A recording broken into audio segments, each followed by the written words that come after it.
Chers amis, bonjour. Eh bien, notre petite causerie de maintenant va concerner le sacrifice, l'esprit de sacrifice. Sans esprit de sacrifice, il n'y a pas de vie chrétienne.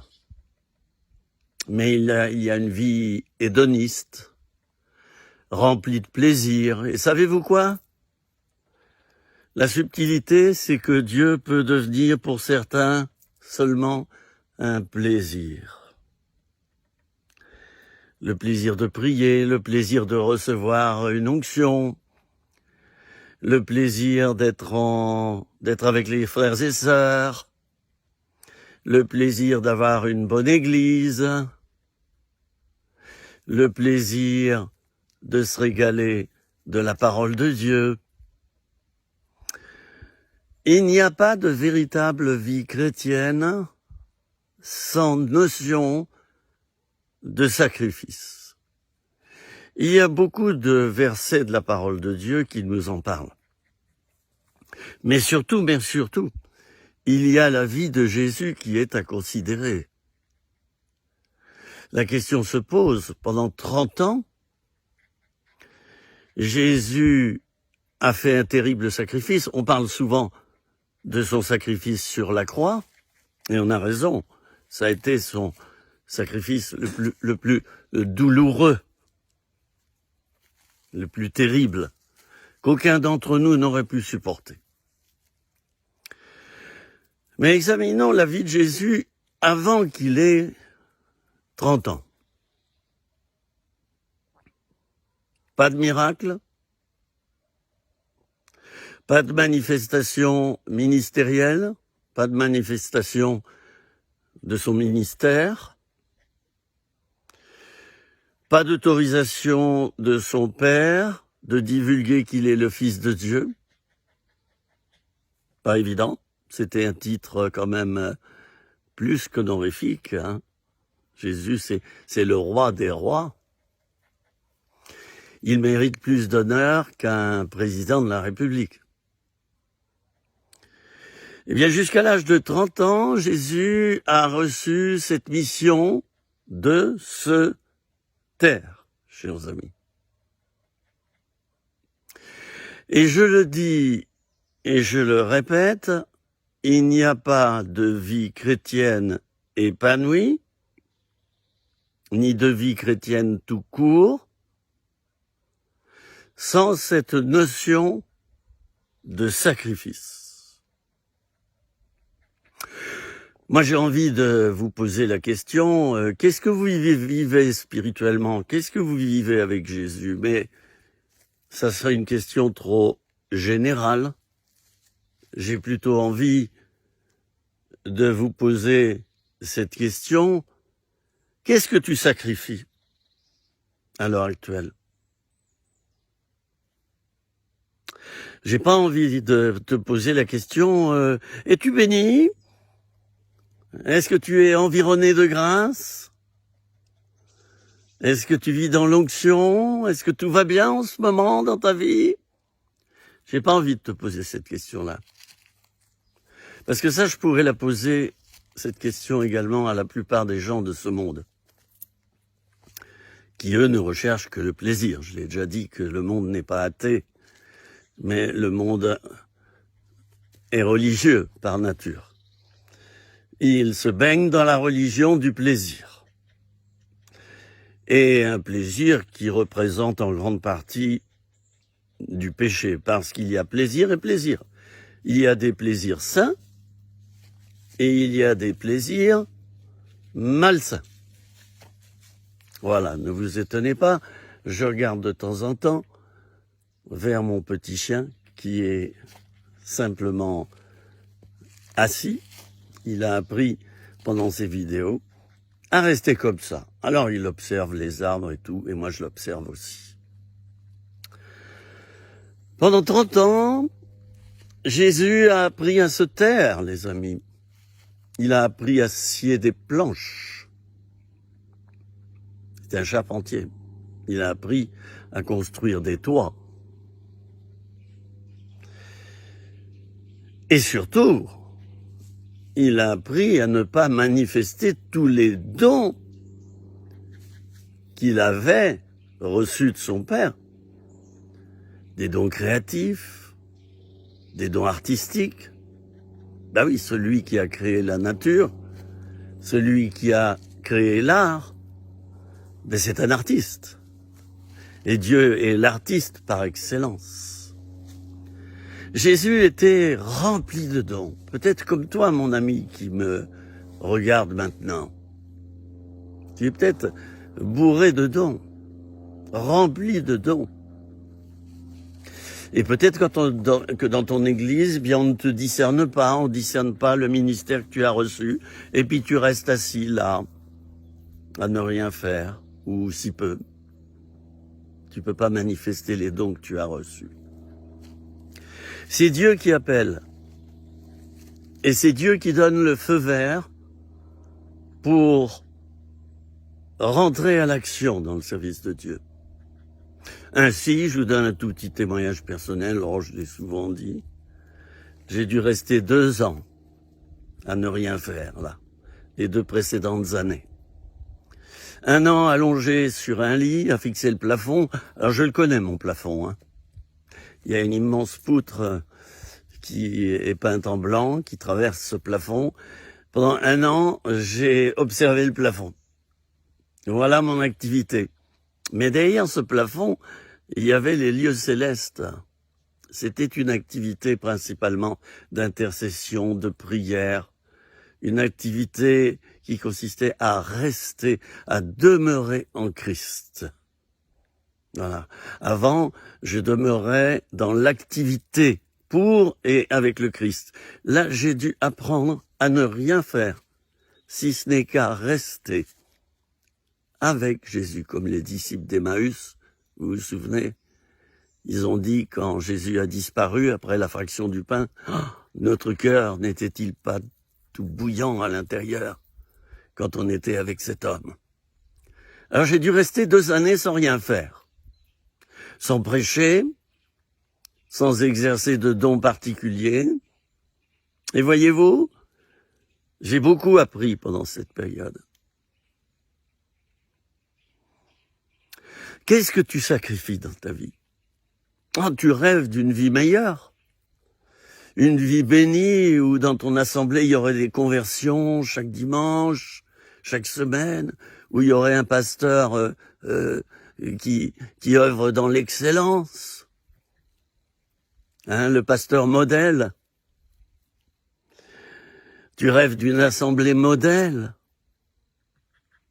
Tu rêves d'un patron modèle là où tu bosses, d'une activité modèle, une activité où tu prospères, où tu es heureux, mais on t'a foutu dans un poste que tu n'aimes pas, pour faire un travail que tu n'aimes pas. Et tu te sens pas bien. Mais oui, la vie chrétienne sur cette terre est une école. Le seul trésor, c'est Jésus. Et il n'hésitera pas, en mesurant tout l'amour que tu as envers lui, il n'hésitera pas à travailler ton cœur, à faire que tu t'approfondisses, que tu t'intériorises. Et pour cela, il est capable de permettre que tu sois privé de l'essentiel, comme l'apôtre Paul par période.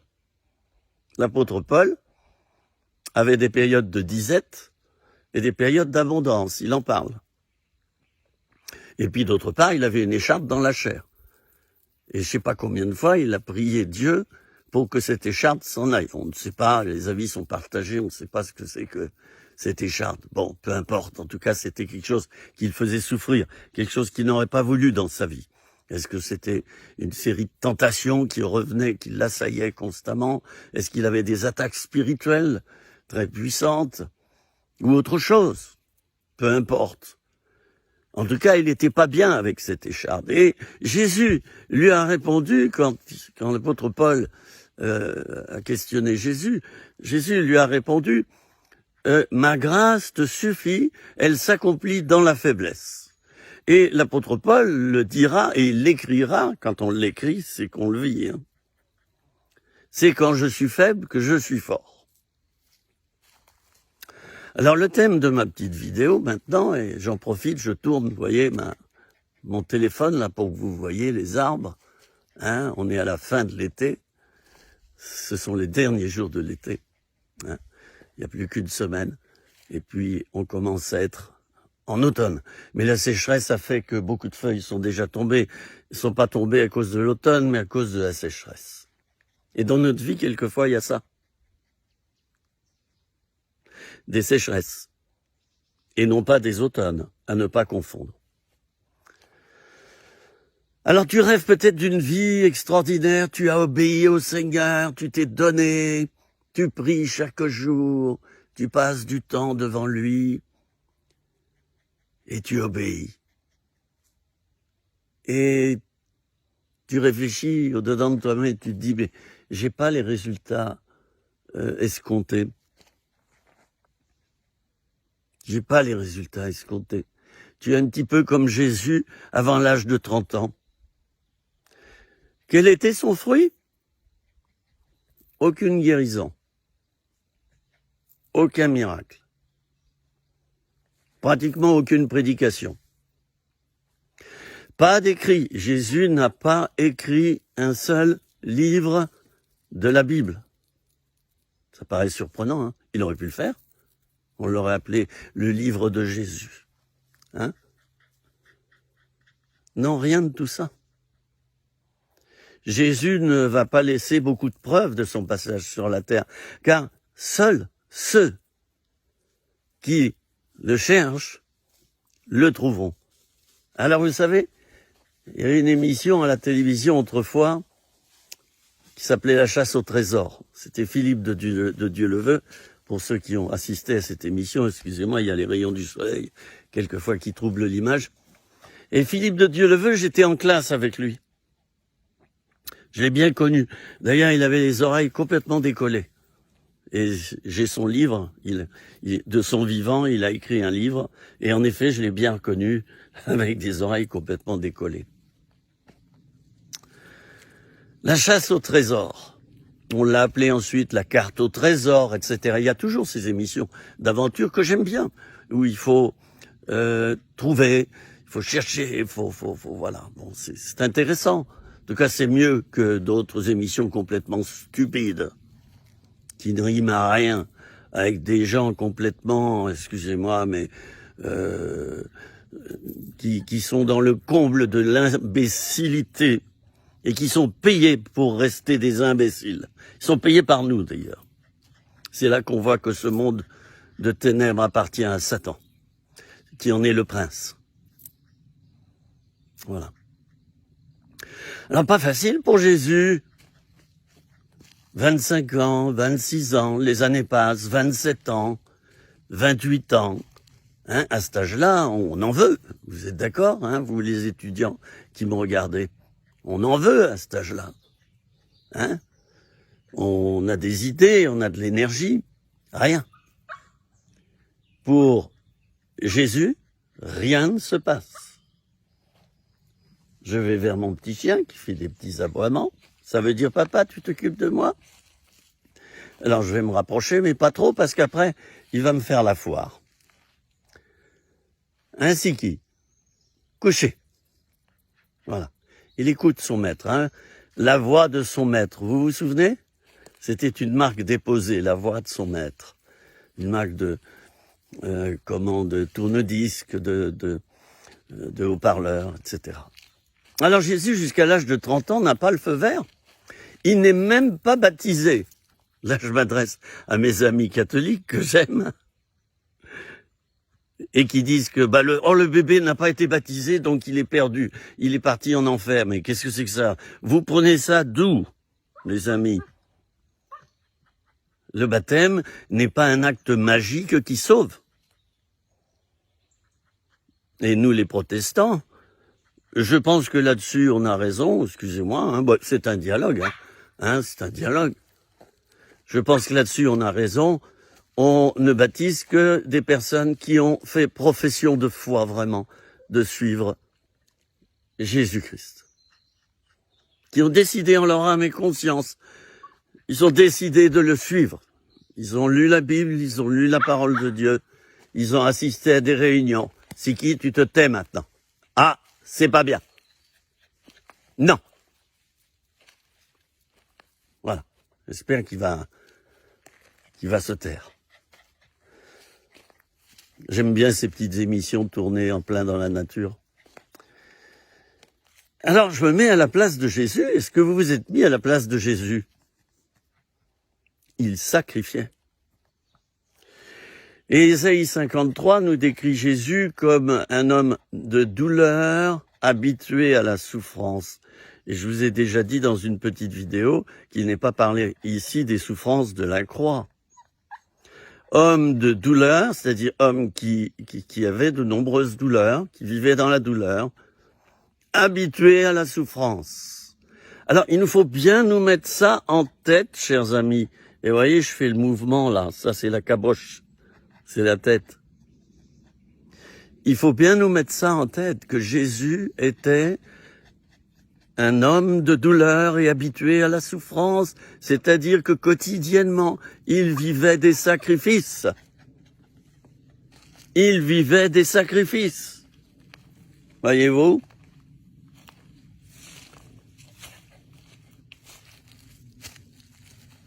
C'est très important ce que je vous dis. Parce que vous, dans votre vie chrétienne, vous vous attendez toujours à des miracles, à des choses sensationnelles, à ce qu'on appelle la bénédiction, hein, choses pour lesquelles je suis pas du tout d'accord. La bénédiction, qu'est-ce que c'est? C'est d'arriver à vivre quotidiennement dans la présence de Dieu. Que je sois malade ou pas, que je me sente bien ou pas, que je sois de bonne humeur ou non, que mon couple aille bien ou non, que mes enfants aillent bien ou non, que ma voiture soit en panne ou non. La bénédiction, c'est d'arriver à rester en paix. Une paix, dira l'auteur de l'Épître aux Philippiens, il me semble que c'est bien ça, c'est l'Épître aux Philippiens, l'église de Philippe, une paix qui surpasse toute intelligence et qui garde nos cœurs. Hein? Une paix qui garde nos cœurs et nos pensées en Jésus-Christ. C'est ça la bénédiction. Et voyez-vous, dans certaines églises, on trompe notre monde. J'accuse personne là, hein, attention. Mais j'ai le droit d'en parler de nos églises, je suis pasteur moi-même. Depuis plus de 40 ans, j'ai le droit d'en parler. Hein? Flûte alors. On trompe notre monde en habituant les gens à ce que la bénédiction, ça soit du bruit, de la louange, de la guérison, du prodige, du miracle, du sensationnel, bref, du visible, du ressenti, de l'émotionnel, du tactile, tout ce qui concerne les 5 sens. Eh bien non. La bénédiction, chers amis, elle nous est donnée par un Dieu invisible, un Dieu qui ne parle pas, je veux dire, d'une manière audible sur cette terre, c'est ça que je veux dire, parce qu'il parle sans cesse, Dieu. Hein. C'est un Dieu qui se cache. Et je parlais tout à l'heure de la carte au trésor, de l'émission La chasse au trésor. Ah oui, trésor caché. Hein. Il y a une parabole de Jésus qui dit « Le royaume des cieux est comme un trésor qui a été caché dans un champ. L'homme intelligent vient, il achète ce champ et il se procure le trésor. » C'est ça la conversion, la découverte de Dieu. Eh bien, Jésus, jusqu'à l'âge de 30 ans, il verra le champ. C'est le monde. Mais il n'aura pas la permission de prendre une pelle et une bêche et de déterrer le trésor et de le montrer à tout le monde. C'est seulement après son baptême et après avoir été testé dans le désert. C'est seulement à ce moment-là que Dieu donnera le feu vert pour qu'il exerce son ministère. Et l'important pour toi, ce n'est pas que tu sois un instrument de miracles, de signes, de prodiges et de guérison et de délivrance et que je te vois, et que voici et voilà, et aïe aïe aïe, ça bouge, il y a des conversions, c'est beau, voilà, encore 10 personnes cette semaine se sont converties, alléluia. L'important c'est pas ça, non. Parce que ça je l'ai vécu. J'ai vécu ça. Et je m'en suis détaché. Ah non pas que je l'ai rejeté, non pas que je l'ai rejeté, mais je m'en suis détaché. J'ai pris de la distance avec tout le côté émotionnel, le côté gratifiant, voire même égoïste de s'attacher à ça. Je suis l'instrument de ça. Je. Eh bien, pendant 30 ans, Jésus n'a pas pu dire qu'il était l'instrument de Dieu. Il était simplement un charpentier, le fils de Joseph, le fils de son père sur la terre, son père adoptif, s'il vous plaît, père adoptif.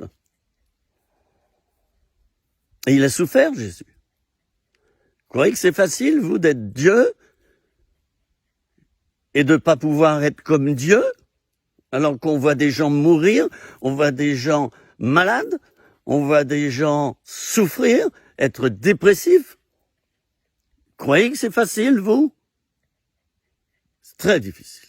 Alors, pendant 2 ans, plutôt un an et demi, je suis passé par là. Et puis, il y a ce qui s'appelle le téléphone, et puis il y a Internet, et petit à petit, mon dos guérissant, puisque j'avais une vertèbre fracturée, la vertèbre L1 en 1000 morceaux, bien petit à petit, mon dos se remettait, et là, j'ai pu porter du fruit plus visible, vais-je dire, du fruit plus visible, parce qu'avant je portais du fruit, mais à l'intérieur de moi-même.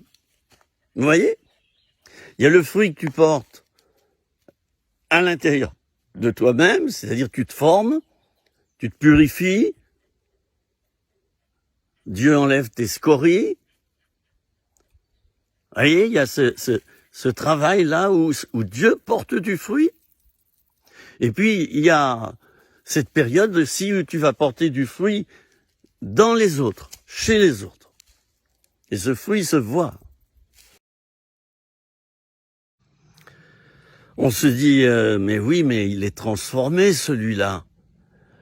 Je le reconnais plus, ce membre de l'Église.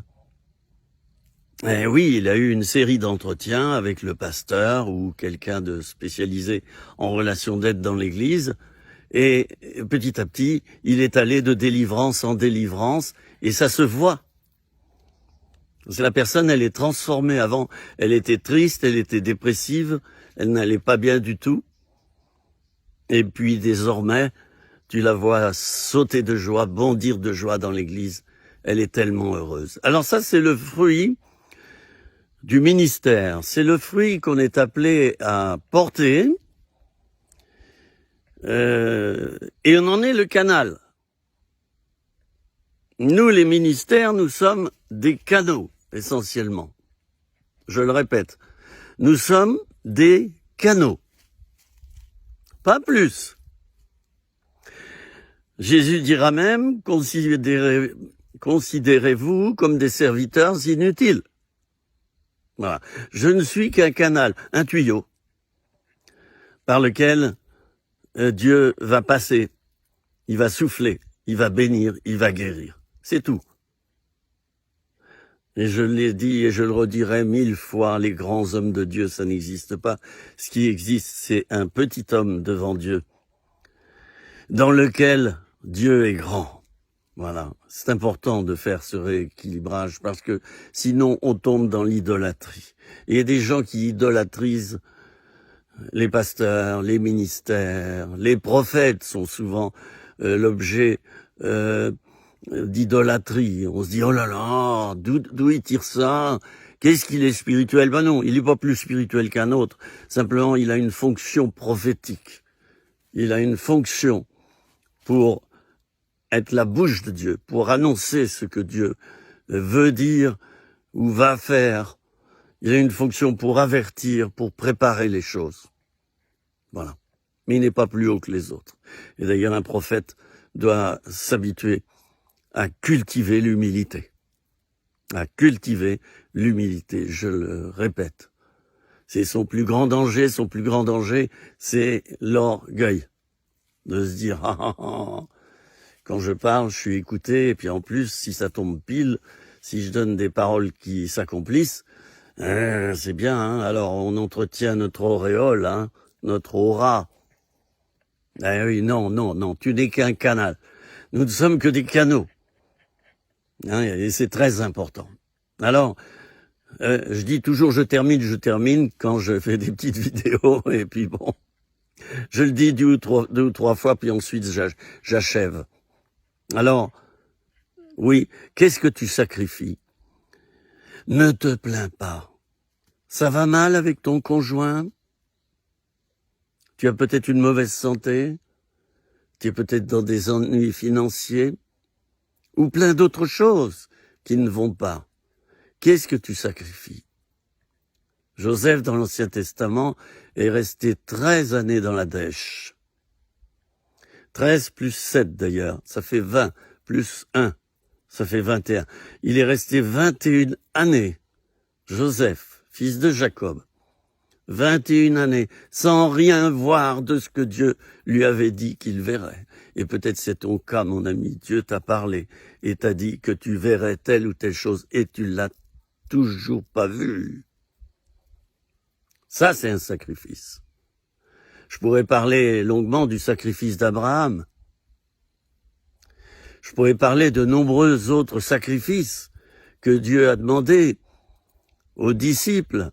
Vous vous rendez compte que Jésus leur disait « Ne prenez rien pour le voyage. Rien du tout. Pas de vêtements de rechange, rien. Et allez. Et annoncez l'évangile à toute la création. » C'est ça la vie par la foi. C'est ça la vraie vie du serviteur de Dieu à l'heure actuelle. Maintenant, c'est bien différent, n'est-ce pas? Chaque serviteur de Dieu a sa maison, sa voiture, son salaire. Je connais très peu de chrétiens qui accepteraient de faire comme nous avons fait notre génération. Je parle pas de moi spécialement. J'étais dedans et j'ai fait comme eux. On partait par la foi sans rien. Moi, j'avais pas un radis quand je suis parti dans le ministère, quand Dieu m'a appelé. Et beaucoup de frères et de sœurs de ma génération, on n'avait pas d'argent, on n'avait rien. Et on est parti par la foi. Et Dieu pourvoyait à nos besoins, nourriture, sommeil, tout. C'est lui qui pourvoyait à tout. Et je peux vous dire qu'il pourvoyait bien. Ce qui suscitait la jalousie d'autres chrétiens d'ailleurs, qui nous tapaient dessus en disant « c'est pas possible quoi, avoir autant d'argent et autant de choses matérielles ».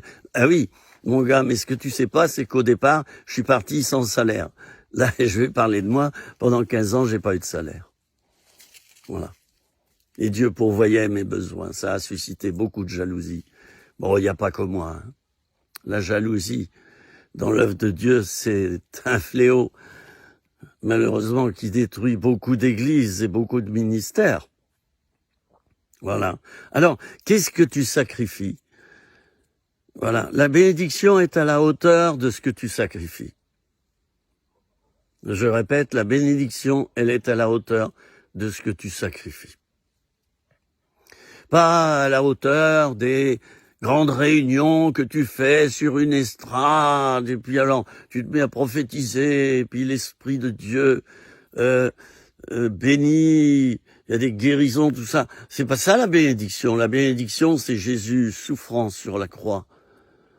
Le sang qui coule sur son front, cette couronne d'épines qu'il a. Il est couvert de crachats. Il se tait. Il est silencieux. Il prend sur lui la malédiction qu'on aurait dû prendre, la correction qu'on aurait dû prendre, la mort qu'on aurait dû subir. Il la prend sur lui pour nous sauver. C'est ça la bénédiction, chers amis. Et le plus grand miracle de Jésus, c'est sur la croix qu'il l'a accompli.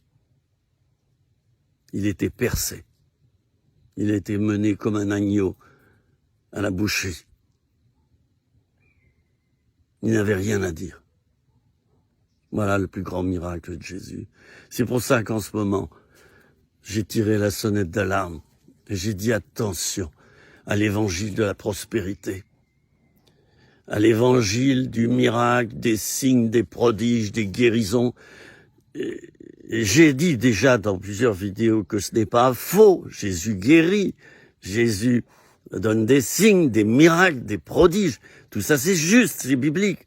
Mais j'ai dit attention à un évangile qui ne se résume qu'à ça. On ne dit pas aux gens préparez-vous à souffrir. Où est-ce que vous voyez qu'il y a des réunions qui sont programmées dans des églises ou dans des grands rassemblements et qui s'intitulent la souffrance du chrétien? Ben, il y aura personne à ces réunions. Moi, j'ai fait l'essai. J'ai fait des séminaires sur la souffrance. J'avais pas grand monde. Vous savez pourquoi? Parce que les gens n'aiment pas souffrir. Ils aiment ressentir du plaisir. Là, ils vont surtout aller dans les réunions où il y a du plaisir. Bien, moi, j'aimerais maintenant qu'on change de disque. Non pas qu'on tombe dans un évangile mortifère, un évangile où on va prêcher la mort, la tristesse, la souffrance, on n'a plus rien, c'est la désolation. Oh non, oh que non. Mais je voudrais qu'on inclue le fait que œuvrer pour Jésus, travailler pour Jésus, par Jésus, avec Jésus, c'est beaucoup souffrir. Et l'apôtre Paul le dira à son fils spirituel Timothée, souffre avec moi. C'est presque un commandement, c'est presque un ordre qu'il adresse à son fils spirituel Timothée. Souffre avec moi, comme un bon soldat de Jésus-Christ, car il n'y a pas de soldat qui s'embarrasse des affaires de cette terre et de cette vie s'il veut plaire à celui qui l'a enrôlé. Un soldat, il n'a pas son vêtement propre, il va pas là où il veut, il fait pas ce qu'il veut, il obéit, c'est tout. La vie chrétienne, c'est une vie d'obéissance, c'est une vie de sacrifice, c'est une vie de renoncement, c'est une vie de souffrance. Avec la bénédiction par-dessus, c'est le fait d'être en communion permanente avec le Seigneur Jésus qui nous inonde de son Saint-Esprit, qui nous donne la joie. C'est ça, voyez, c'est ça, la vie chrétienne. Et je me souviens d'un prédicateur, hommage à lui, Gaston Racine, il est maintenant auprès du Seigneur, il parlait exclusivement de la repentance. Et je me souviens, quand il en parlait, les gens étaient émus. Et vous savez quoi? Il avait une infirmité, c'est que au fur et à mesure qu'il prêchait, il suait et tous ses vêtements étaient trempés. Mais quand j'appelle trempé, c'est trempé. Hein? C'est humiliant, ça. Eh bien, il prêchait comme ça. Il prêchait quand même, tant pis, avec cette infirmité.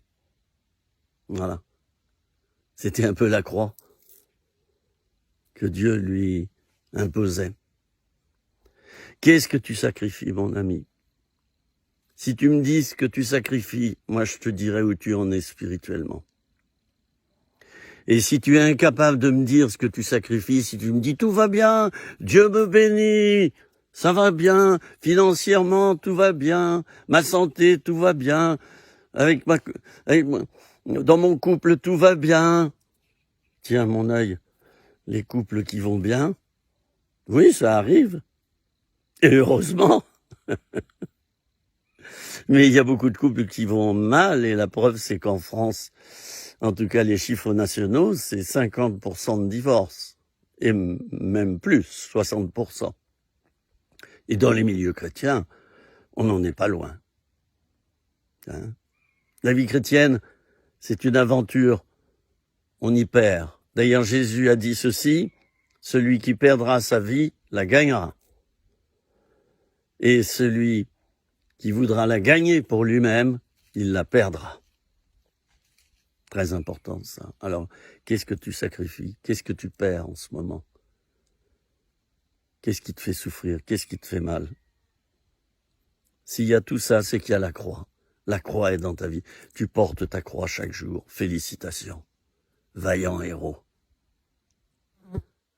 Tu es béni.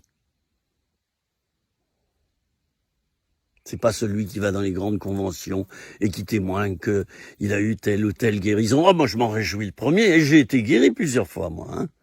Je vais pas vous faire toute la liste de guérisons physiques, psychiques et spirituelles que j'ai eues dans ma vie. J'en ai eu un paquet. Hein. Mais c'est pas ça qui compte, chers amis.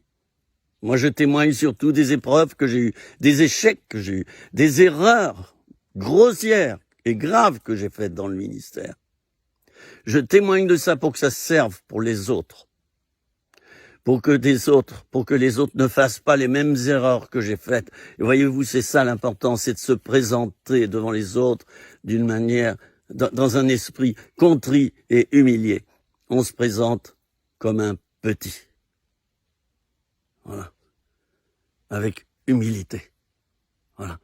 Je suis pas le grand serviteur de Dieu qui a fait ça et ça, mais le petit bout de bonhomme que Dieu a pris, et puis il en a fait ça.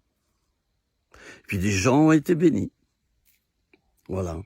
Alors moi, c'est ce que j'ai fait. J'ai à mon actif beaucoup d'erreurs, des péchés, mais j'ai surtout à mon actif, bon ça c'est le passif, hein, ce que je viens de nommer, mais je parle aux comptables, là, aux experts comptables, aux commissaires aux comptes, mais mon actif, c'est beaucoup de délivrance, beaucoup de gens transformés, guéris intérieurement, puisque Dieu m'a prêté ce ministère de guérison intérieure qui est très attaqué par le diable. Et je m'adresse à vous pour terminer, vous amis qui œuvrez dans la guérison intérieure, vous savez très bien comme moi que vous êtes constamment mis en joue par l'adversaire parce qu'il déteste ce ministère-là. Vous savez pourquoi il le déteste? Parce que c'est le ministère de Jésus lui-même. Lisons Ésaïe 61.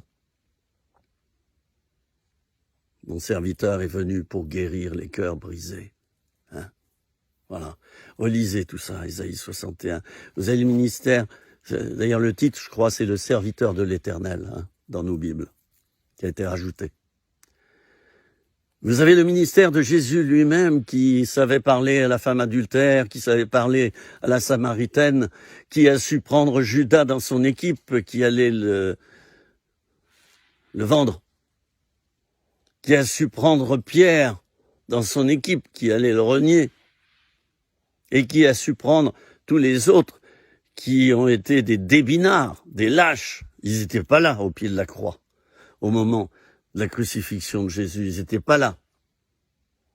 Jésus, vous savez, ça n'a pas été facile pour lui. Il n'a pas choisi dans son équipe les hommes qu'il aurait peut-être lui voulu choisir.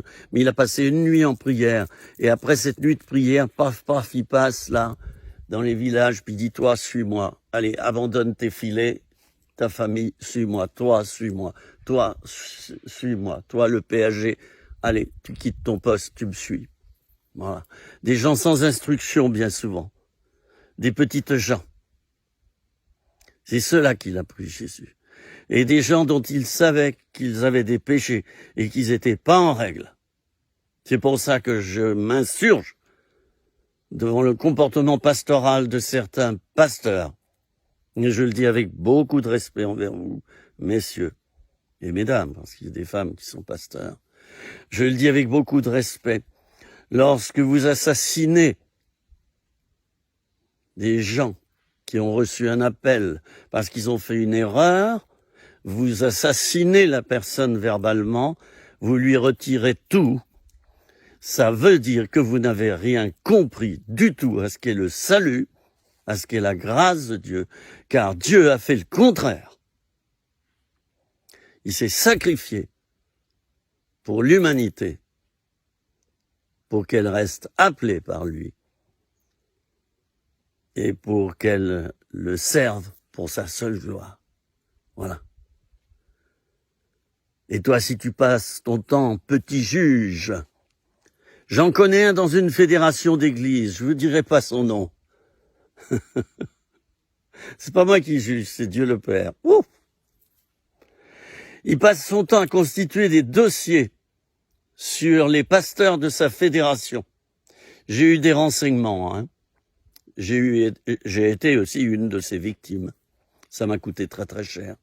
Alors lui, il passe son temps à remplir des dossiers sur les erreurs des pasteurs, et puis passer un temps, il les fait passer devant certains tribunaux ecclésiastiques, j'appelle ça comme ça, et puis il les casse, il les démolit, et puis voilà, ces gens, ils perdent tout, ils perdent leur famille, ils perdent tout, et tu les retrouveras des années plus tard.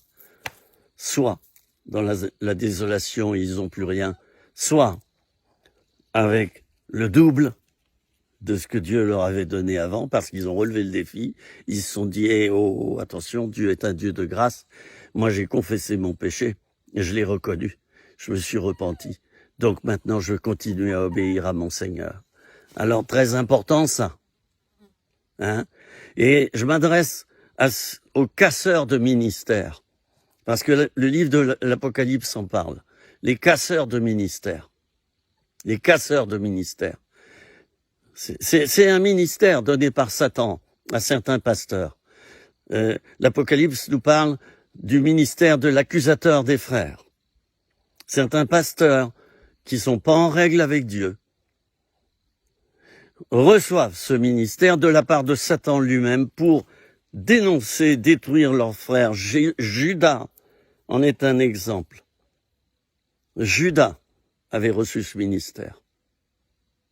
Pierre, c'était très moyen. Excusez-moi, je me frotte le nez, mais ça me gratte, je suis en forêt. Il doit y avoir des petits insectes qui traînent par là. Pierre, c'était... Puis il y avait les deux frères là qui se disputaient.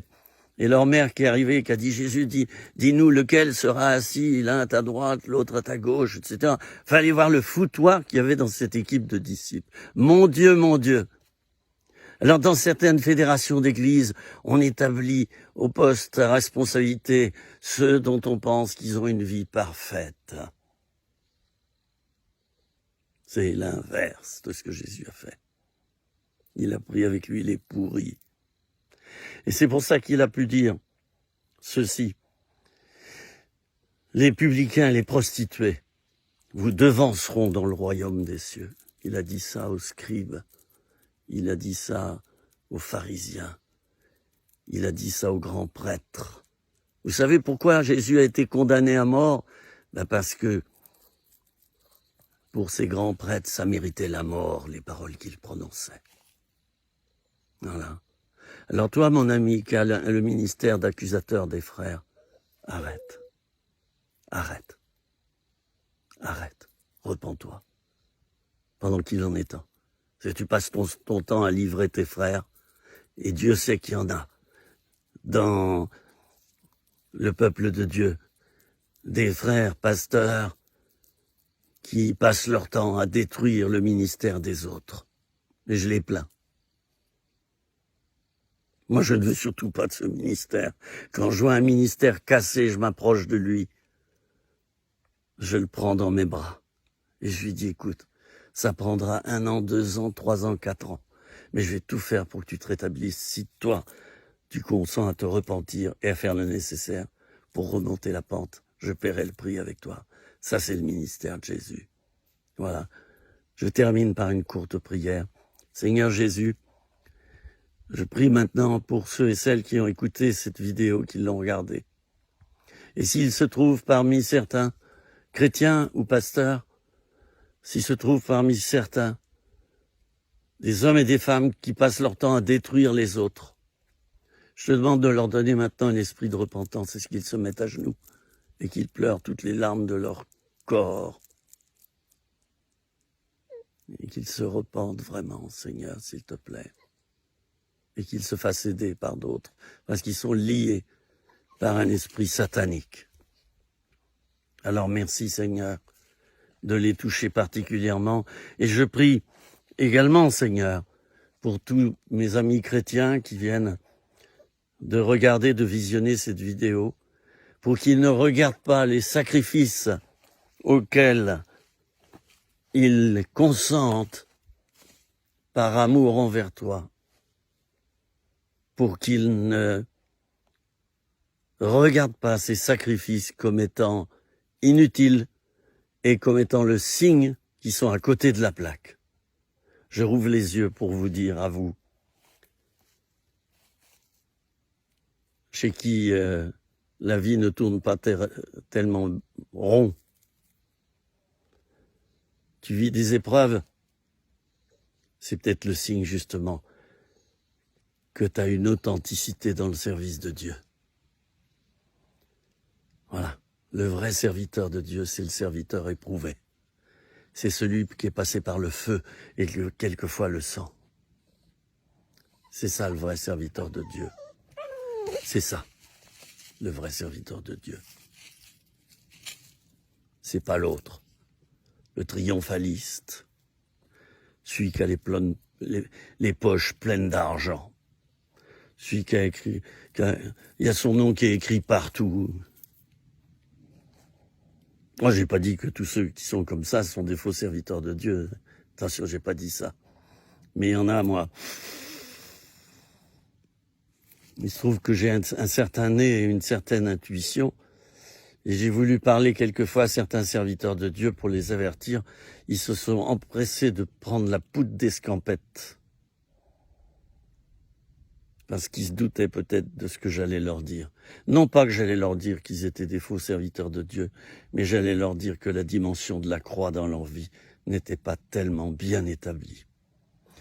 Mes amis, je vous montre encore le magnifique décor dans lequel je suis, dans les monts du Lyonnais. C'est pas Thibaut, ça, c'est pas beau. Les monts du Lyonnais. On est à la mi-septembre 2020. Et puis, il fait beau, on a 30 degrés. C'est formidable. Et c'est une région magnifique et j'ai le plaisir de tourner de temps en temps des petites vidéos dans ce cadre-là. J'aime beaucoup ça. La nature. Seul. Être seul dans la nature, c'est là que j'y rencontre Dieu. Alors toi qui te sens seul, c'est peut-être justement le moment de rencontrer Dieu, n'est-ce pas? Alors fais-le, au lieu de te plaindre de ta solitude. Je vous dis à bientôt, chers amis. Ne vous découragez pas si vous souffrez. La souffrance est souvent le sceau d'un vrai ou d'une vraie, une vraie servante, un vrai serviteur de Dieu. Souvent, la souffrance est ce sceau que Dieu met sur eux. Retenez ça. Donc ne vous découragez pas. Allez de l'avant quand même. Relisez toute l'histoire biblique. Vous verrez, ceux qui ont été les plus bénis, c'est bien souvent ceux qui ont le plus souffert d'injustice. Dieu a été avec eux et a pu les utiliser comme instruments puissants. Allez, au revoir, chers amis. À très bientôt pour d'autres petites vidéos qui ne seront jamais parfaites, mais qui voudront dire ce qu'elles voudront dire. Voilà. À bientôt. Tchuss pour les Allemands. Wiedersehen. Bis bald. Et bonjour aux Alsaciens, s'il y en a qui me regardent, les Alsaciens. Gueule, au revoir.